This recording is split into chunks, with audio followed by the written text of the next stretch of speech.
Hola, hola a todos. El día de hoy corresponde hablar acerca del tema de cáncer de próstata. Yo soy la doctora Yorelis Rojas, residente del segundo año del Servicio de Urología del Hospital Vargas de Caracas. Y en el presente seminario tuve la oportunidad de contar como tutor con el doctor Ali Ahmad. Sabemos entonces que el cáncer de próstata es un problema bastante frecuente de salud en hombres, un motivo de consulta bastante frecuente en nuestra área. El contenido del presente seminario va a estar dado por epidemiología, etiología, clasificación, estratificación, diagnóstico, PIN y ASAP. Entendiéndose entonces que después de el cáncer de pulmón, el cáncer de próstata, corresponde al segundo cáncer más comúnmente diagnosticado en hombres y que en Venezuela representa la primera causa de muerte en hombres. Se estima que 1.4 millones de diagnósticos en todo el mundo para el 2020. La incidencia realmente varía en las diferentes áreas geográficas, encontrándose mayor prevalencia en áreas afroamericanas. El aumento de su incidencia en los últimos años se ha asociado en parte a la universalización del screening con el antígeno prostático específico, lo que conlleva a un sobrediagnóstico o un sobretratamiento en muchas ocasiones. El pronóstico va a depender del estadio inicial. Según este gráfico, estas estadísticas refieren que se diagnostica en un 78% de los casos cuando se encuentra localizado y solamente en un 5% cuando se encuentra a nivel distante. Con respecto a la etiología, pues vamos a encontrar que tiene un componente importante los antecedentes familiares. Hablamos realmente de cáncer de próstata hereditario cuando se tienen a 3 miembros de una misma familia de primera línea con diagnóstico del mismo de forma consecutiva, o cuando se tienen miembros de la familia de un mismo lado, por decirlo así, con un diagnóstico de cáncer de próstata antes de los 55 años. Con respecto a las mutaciones germinales es importante y se dice que el 15.6% de los hombres presentan variantes genéticas, entonces encontramos los BRCA1 y los BRCA2. Hay otros genes como por ejemplo el SHEC2 y el ATM. Sin embargo, la literatura establece que el más común o el más frecuente es el BRCA2, con un 4.5%. Normalmente se asocian con estadios avanzados de diagnóstico de enfermedad más agresiva.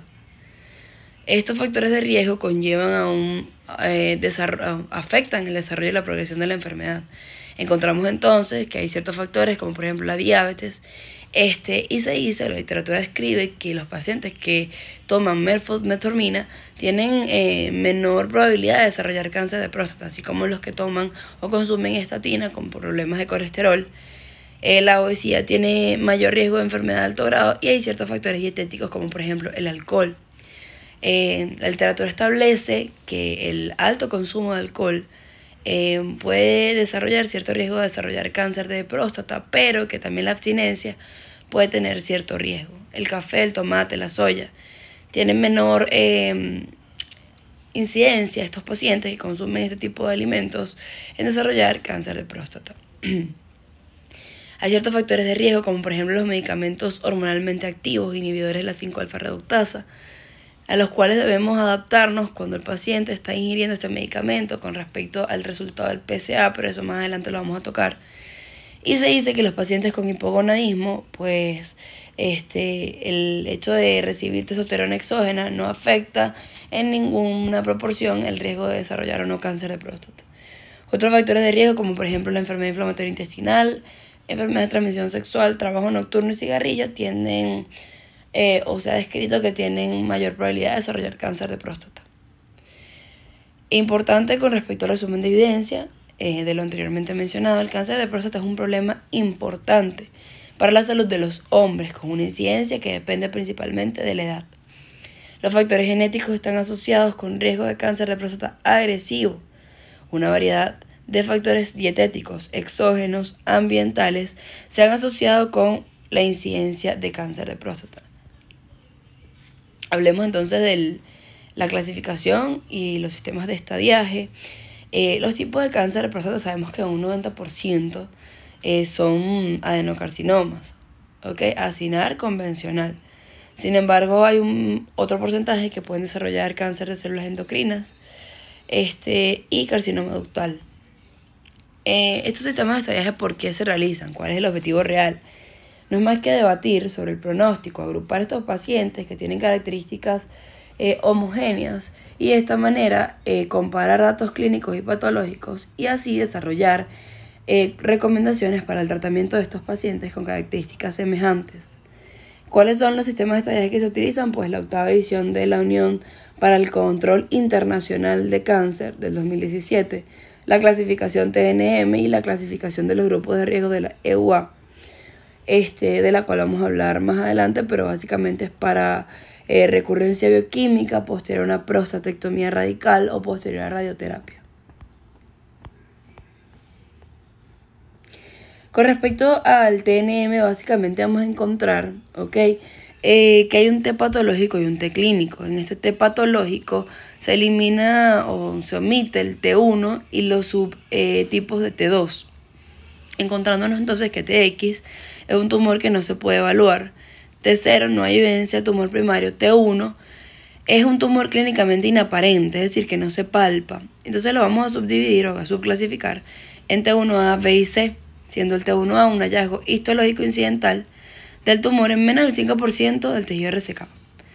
T1B es un hallazgo incidental del tumor en más del 5% del tejido resecado. Y T1C es un tumor identificado en biopsias por aguja, bien sea por pacientes que tienen un PSA elevado o... Con respecto al T2, vamos a encontrar que es un tumor que es palpable, es clínicamente identificable.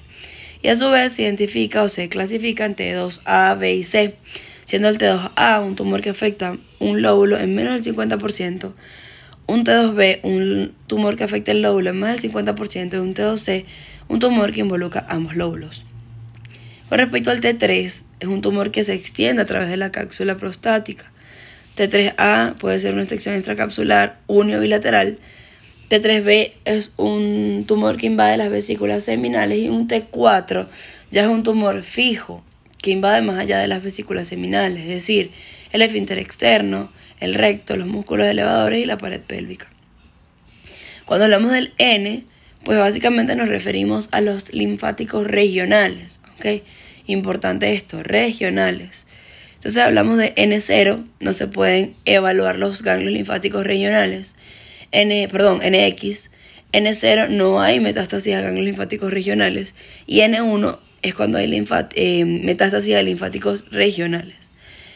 Cuando hablamos de metástasis, pues nos referimos a M0 sin metástasis y M1 cuando hay metástasis a distancia, pero este N1 a su vez se va a subclasificar en M1A de adenopatías, M1B de hueso, o sea, afectación a hueso, y M1C es cuando hay ya más metástasis a otros sitios, como mencioné en esta lámina.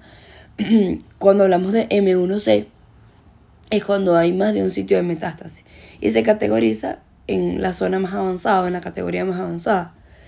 Cuando hay micrometástasis se designa con este epónimo, por decirlo así, PN1 mide micrometástasis, pero es cuando son de menos de 0.2 centímetros. Hablando de los grados histológicos de Gleason, y el grado de la Sociedad Internacional de Patología Urológica, que es la ISUP, el sistema de estadías de Gleason inicialmente identificó 5 grados que van desde el 1 hasta el 5. Desde el 1, que es el mejor diferenciado, hasta el 5, que es el más indiferenciado. Sin embargo, la ISUP en el 2005 y luego en el 2014 eliminaron estos grados 1 y 2. Y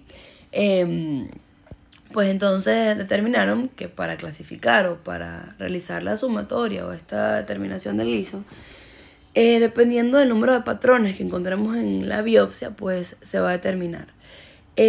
Cuando encontramos 2 patrones, pues el primero va a comprender el patrón más extenso primario más el segundo más común y se suman, Si hay un solo patrón, este se duplica, y si hay 3 patrones, se toma el más común y posteriormente el más alto. Esta es una lámina para mostrarles cómo puede cambiar la célula dependiendo de la clasificación de Gleason, que puede ir desde una bien diferenciada hasta una totalmente anaplásica o indiferenciada, y vemos los cambios estructurales de la célula en este estadio, ¿no? Ya cuando son anaplásicos. Pues la clasificación de Gleason, para resumirlo o hacer algo más simple, ISUP lo que hace es clasificarlo en 5 grados. Cuando hablamos de un Gleason 6, hablamos de un ISUP 1. Cuando hablamos de un Gleason 7, tenemos 2 tipos de ISUP. Puede ser ISUP 2 o ISUP 3, dependiendo de si es un Gleason 3 más 4 o si es un 4 más 3. Y eso es importante, sobre todo al momento de clasificar al paciente en riesgo intermedio. Porque a su vez vamos a tener un riesgo intermedio favorable y un riesgo intermedio desfavorable y nos cambia totalmente el pronóstico del paciente. Pero eso lo vamos a tocar un poquito en este seminario y más adelante en un seminario específico de cáncer de próstata localizado.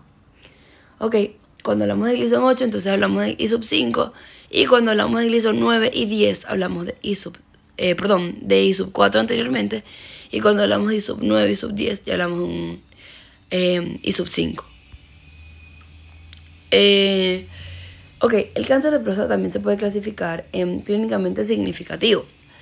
Esto se usa para diferenciar el cáncer de próstata que puede causar morbilidad o muerte en un paciente, específico de cáncer de próstata que no lo, específico de los cánceres de próstata que no lo hacen. La definición es un equilibrio entre el tumor y el paciente, condiciones propias del paciente. Cuando hablamos de la clasificación de AMICO, pues la clasificamos en bajo riesgo, riesgo intermedio y alto riesgo. Y vemos que ellos evalúan no solamente el Gleason, sino también factores como el PSA y el estadio del tacto, ¿okay? El T del paciente. Pero observamos que este riesgo intermedio va a tener a su vez una clasificación que es riesgo intermedio favorable y riesgo intermedio desfavorable, dependiendo de si es un Gleason 3 más 4 o si es un 4 más 3. Ambos son 7, pero este 3 más 4 tiene mejor pronóstico, se comporta más como un bajo riesgo que un 4 más 3.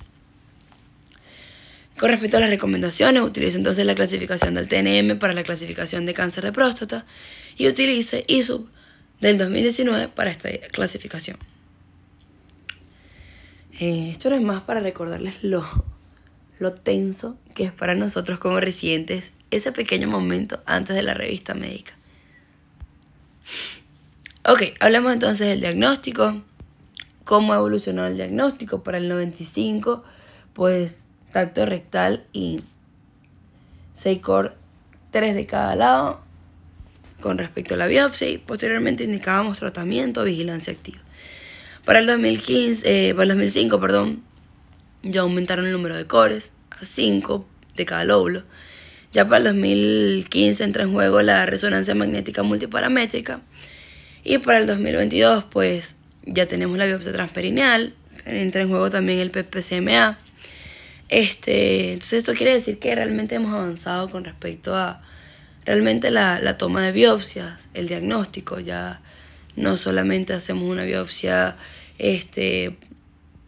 doble sextante, sino que ya la podemos dirigir a esas zonas donde realmente vemos lesiones sospechosas. Perdón. Ok, hablemos de la detección poblacional. Se define como el examen sistemático de los hombres asintomáticos para identificar a las personas en riesgo de una enfermedad específica y es generalmente iniciado por las autoridades sanitarias. ¿Cuáles son los objetivos? Realmente reducir la mortalidad y mantener la calidad de vida. Hablemos entonces del tamizaje y la detección temprana. ¿A quién se le hace esa detección temprana? Hombres de 50 años de edad, hombres de 45 años de edad con antecedentes familiares de cáncer de próstata, hombres con ascendencia africana de 45 años de edad y hombres con mutaciones BRCA a los 40 años de edad. Se debe tener en cuenta la esperanza de vida de cada individuo. Los hombres informados que soliciten un diagnóstico temprano deben hacerse una prueba de PSA o someterse a tacto rectal. ¿Cada cuánto hacemos ese control de antígeno prostático? Pues la guía establece que hombres con PSA menor de 1, de 40 años, y a los 60 con menos de 2, se le hace la prueba cada 2 años para aquellos que tienen factor de riesgo. Pero se dice que se puede espaciar a 8 años en aquellos que no tienen ningún factor de riesgo o antecedente familiar. ¿Qué es importante evaluar? Pues hay ciertos datos clínicos que se deben combinar, como la edad del paciente, el tacto rectal, los niveles de PSA, la resonancia magnética, la densidad del PSA, que se dice que es el predictor más fuerte, y biomarcadores en suero y orina. ¿A quién se le realiza el análisis de la línea germinal? Pues a hombres con cáncer de próstata metastásico, hombres con cáncer de próstata de alto riesgo que tengan un miembro en la familia perdón, diagnosticado con cáncer de próstata antes de los 60 años, hombres con múltiples miembros de la familia diagnosticados con cáncer de próstata a la edad de los 60 años o un miembro de la familia que fallezca por cáncer de próstata. Este estudio resalta la importancia de la inclusión temprana del estudio de las líneas germinales y de esta manera evitar diagnósticos a los miembros de la familia en estadios avanzados. Importante de esta diapositiva ofrecer una estrategia individualizada adaptada al riesgo para la detección temprana a hombres bien informados y una esperanza de vida de al menos 10 o 15 años. Como mencioné inicialmente, pues se puede prolongar hasta 8 años el seguimiento, o postergar, mejor dicho, en aquellos pacientes que no tengan factores de riesgo. Detener el diagnóstico temprano de cáncer de próstata con base a la esperanza de vida y estado funcional. Los hombres con una esperanza de vida menos de 15 años tienen una baja probabilidad de ser beneficiados. El diagnóstico básicamente debe sospecharse con un tacto patológico y antígenos prostáticos. Sin embargo, el diagnóstico definitivo es a través de la biopsia. Es importante recordar que el antígeno es específico de los órganos, pero no del cáncer. Es decir, se puede elevar en patologías benignas, como por ejemplo una prostatitis, infección del tracto urinario. Hay que tener en cuenta cuando el paciente está consumiendo ese tipo de medicamentos como finasterida y dutasterida, porque nos debemos adaptar a dichos medicamentos. Niveles elevados indican mayor probabilidad de cáncer de próstata, probabilidad, pero no un diagnóstico definitivo. Y en caso de PSA elevado, hasta 10 nanogramos, se debe considerar una prueba repetida o confirmatoria. Es importante este cuadro porque hace unos días en una revista nos preguntaban qué probabilidad o cuál era el riesgo de cáncer de próstata en los pacientes con un antígeno entre 2 y 2.5 y 3. Y observamos entonces que tiene aproximadamente el 24% de probabilidad de desarrollar cáncer de próstata. Entonces hay que hacer una selección o ser bien específicos con cada paciente y ver realmente qué factores de riesgo puede tener este paciente o no y correlacionarlo con el antígeno prostático. La densidad del PSA pues no es más que el PSA sérico contra el volumen prostático, y cuanto mayor sea, pues más probable tiene este paciente, o más probabilidad tiene este paciente de presentar clínica o cáncer de próstata clínicamente significativo. El valor es de más del 0.15. Este es un estudio que correlaciona la densidad del PSA con la resonancia magnética multiparamétrica, y pues realmente con esta correlación pues vamos a encontrar que se pueden realizar en una menor cantidad de pacientes las biopsias prostáticas. Con respecto a la relación del PSA total y libre, la sensibilidad del 70%, entre hombres que se encuentran con valores de PSA entre 4 y 10 nanogramos. No es de uso clínico si el paciente tiene un PSA mayor de 10, y su valor es de menos del 10%. Hay ciertos biomarcadores, como por ejemplo los biomarcadores en sangre, que están aprobados por la FDA, que se aplican en hombres con PSA entre 2 a 10. Y encontramos también el PSA3, que es un biomarcador en orina. Es un gen, de ARN no codificante que está sobreexpresado y que es detectable en sedimentos de orina. Se obtiene posterior al masaje prostático y combinar la resonancia con el PSA3 puede mejorar la estratificación de riesgo. La resonancia magnética tiene buena sensibilidad para la detección y localización de cáncer, sobre todo ISUP2, especialmente cuando el diámetro es mayor de 10 milímetros. Identifica menos del 30% de cáncer con ISUP1, y las biopsias dirigidas con resonancia magnética detectó significativamente más cáncer de próstata que las biopsias sistémicas. Esto es nada más para recordar el valor clínicamente significativo que tiene el PIRAT estos pacientes de desarrollar cáncer de próstata y observamos que a partir del PIRADS-3 pues tiene un valor de 13, 40 y 69% respectivamente. Ya para culminar, hablemos de la definición de patrones histológicos, encontrándonos entonces la neoplasia intraepitelial prostática, que es la proliferación anormal de las células epiteliales, de los acinos y ductos prostáticos con atipias nucleares, en grado variable e indemnidad de la membrana basal sin invasión del estroma. ¿Ok? Eso es importante, porque en este caso no hay invasión de la lámina de la membrana basal. A su vez se clasifican en alto grado y bajo grado. En este caso hablamos de que los de bajo grado ya ni siquiera se reportan en las biopsias, ¿ok? Y no se debe realizar mayor cosa con ellos. En el caso de la de alto grado se refiere a acinos y ductos prostáticos que, aunque conservan parte de su arquitectura, están revestidos por células atípicas, con núcleos evidentes y que comparten características compatibles con el cáncer. El PIN de alto grado carece de invasión de la membrana basal. Ok, presentan atipias celulares en menor cuantía, en el caso de las de bajo grado, que el PIN de alto grado, con ausencia de nucleolos. ¿Qué es entonces la proliferación acinar pequeña atípica? Es la llamada ASAP. Es la presencia de biopsias prostáticas con proliferación de acinos pequeños atípicos que, aunque son sospechosos, no reúnen los criterios de malignidad. Es decir, no sabemos si son benignos, pero tampoco tenemos como las bases para decir que son un ADC. Pues hay diferentes tipos. Tenemos un primer grupo que son leves y sugieren benignidad, un segundo grupo y un tercer grupo que ya son sugestivos de malignidad. Con respecto a la prevalencia, vamos a encontrar que el PIN de alto grado tiene una prevalencia en biopsias por punción del 2.7 al 10%. En especímenes de RTUP podemos encontrar que están del 2.3 al 4.2 y así en prostatectomía radical, en cistoprostatectomía o en autopsias. Cuando hablamos de ASAP, el hallazgo de ASAP en biopsias por punción ocurre del 0.4 al 29.4%, con cifras promedios de 4.5 y ocurre en los mismos grupos etarios del ADC. Puede encontrarse incluso en la misma biopsia un ADC con un ASAP.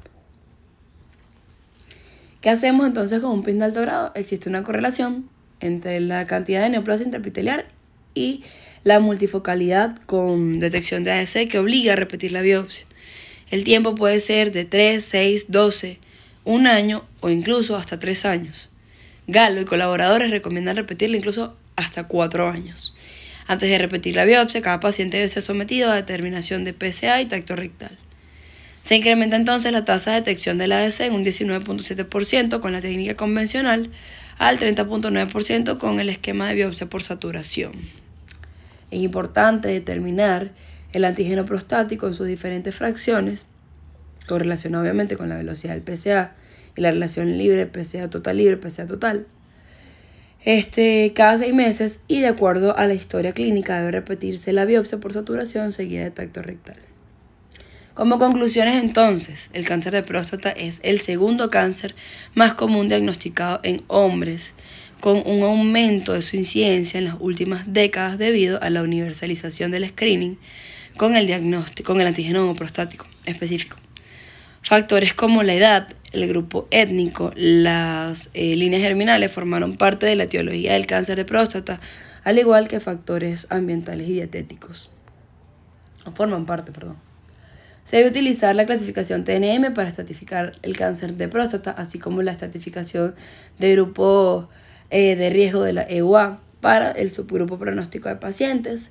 El cáncer de próstata usualmente se sospecha con base al tacto rectal y los niveles de antígeno prostático, lo que sugiere la realización de una biopsia para su diagnóstico definitivo.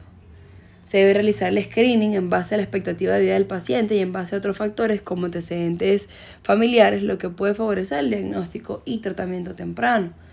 La resonancia magnética multiparamétrica mejora la detección del cáncer de próstata clínicamente significativo, permite la localización precisa del sitio apropiados para la biopsia y reduce las biopsias innecesarias.